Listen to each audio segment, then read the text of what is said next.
Hei, teeme täna vahvleid, õunavahvleid.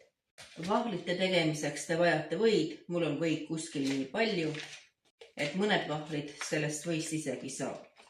Ja nüüd on käes selline hetk, kui peaks lisama siia suhkrut ja muna ja hakkama vahustama, aga ma olen kergema vastupanu teed ja ma lasen uunist selle või pehmeks. On käes selline hetk, kui me peaksime lisama kuigi palju suhkrut ja mõned munad. Ma panen 3 muna siia sisse.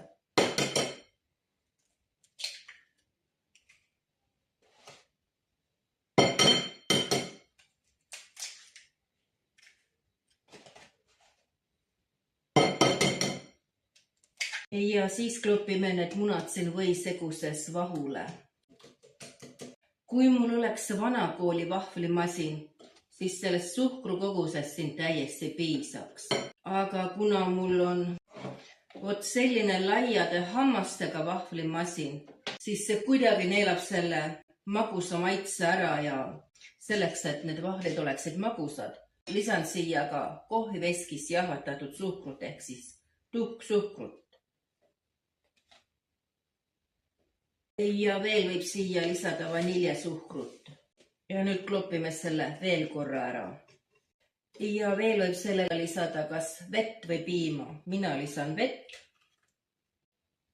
kuigi palju. Veekogusega ei ole vaja liiale minna ja piimakogusega niisamuti pole vaja liiale minna. Sidrun ei ole vajalik, aga kui teil juhtub olema kodus sidrun, siis võite lisada siia ka törtsu sidrunimahla. Ja ma pigistan siia veidi ka sidrunimahla. Ja nüüd tuleks lisada kuigi palju jahu, et saada parajasti selline ilus normaalne taigen. Kes soovib, võib lisada sellele vahvlitaigna segule ka kuigi palju tärklist väidetavalt. Teeb see veidi krõbedamaks vahvlid.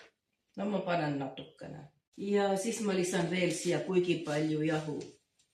Ja nüüd segan selle taigna siin uuesti läbi.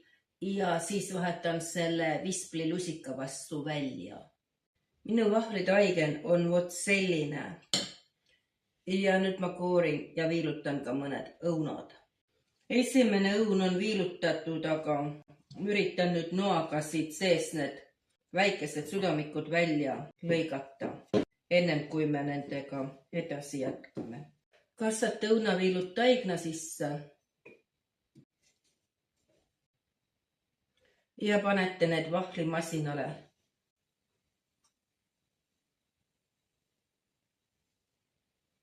Küpsema. Piilun, mis seisus need vahvlid on. Vau. Sellised nunnukesed. Ja võtate masinast välja sellised nunnud õunavahvlid.